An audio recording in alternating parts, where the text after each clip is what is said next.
સાવરકુંડલા તાલુકાના થોરડી ગામે 25 વર્ષથી પાણી બાબતે ભ્રષ્ટાચાર. સાવરકુંડલા તાલુકાના થોરડી ગામે 25 વર્ષથી પાણી બાબતે ભ્રષ્ટાચાર.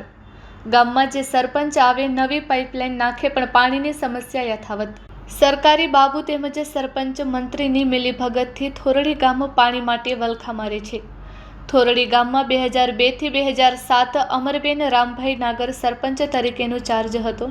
2012 થી 2017 રમણીકભાઈ છગનભાઈ બરવાડિયા પાસે ચાર્જ હતો. તેમજ 2017 થી 2022 સુધી હંસાબેન પ્રફુલભાઈ વેકરિયા ચાર્જ સંભાળ્યો હતો.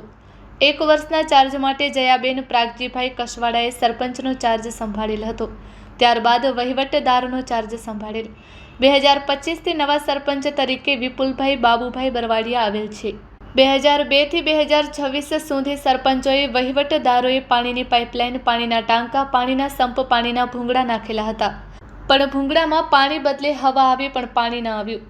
થોરડી ગામની અંદર અનેક ભ્રષ્ટાચાર છે. 2022 થી 2025 સુધી સરપંચ વહીવટદાર થકી 1 કરોડ ને 15 લાખ વાસ્મો યોજના પાણી માટે ગ્રાન્ટ આવેલી, પણ ભૂંગળા નાખ્યા, ટાંકા બનાવવા પણ પાણી આવેલ નથી. સરકારના નીતિ નિયમ મુજબ પાણી પહોંચતો કરીને બિલ અને પણ સરકારી બાબુની મીઠી નજરથી કોન્ટ્રાક્ટરના બિલ બની જાય પણ પાણી ન આવ્યું.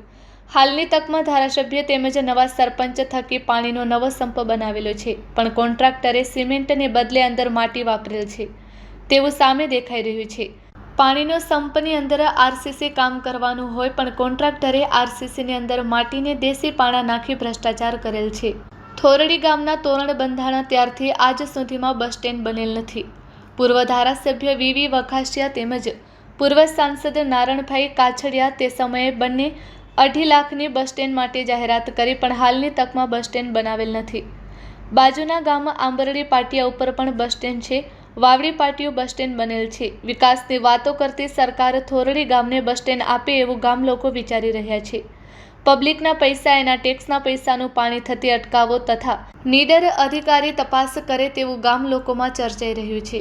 વહીવટદારના હસ્તકમાં બનેલો પાણીનો ટાંકો નબળા બનેલાનો એંધાણ એન્જિનિયરની મોટી ભૂલથી ગામની વચ્ચે 18 મીટર ટાંકો ઊંચો બનાવેલ છે.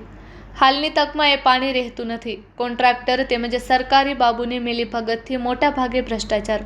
18 મીટર ઊંચો પાણીનો ટાંકો બનાવેલ છે પણ નબળી કામગીરીને લીધે ગામ લોકોમાં ભયનો માહોલ છે. જો પાણીનો ટાંકો કુદરતી આપત્તિમાં પડે તો જવાબદાર કોણ?